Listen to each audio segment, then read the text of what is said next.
Adrian Grant from Axton here.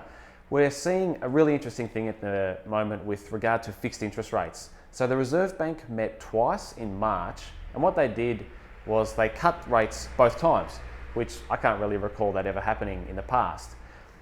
The banks didn't really change their variable rate when that second cut occurred, but what they did do was really change their 2-year fixed rates mainly.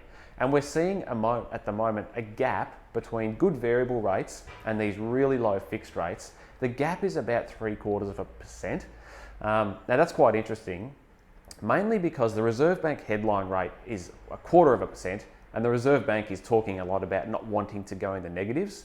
So you could argue that in order for the variable rates to actually catch up with the fixed rates, the Reserve Bank would need to cut the interest rate about 3 times, and the banks would also have to pass that cut on, those 3 cuts on. So it's quite an interesting thing, but in a separate video I actually talk about some of the things to watch out for with fixed rates. So it's not the sort of thing that you would jump into straight away. Also, the process, depending on the bank, can be quite easy or it can be quite onerous. So it's one of those things that you really want to be informed about before making the call.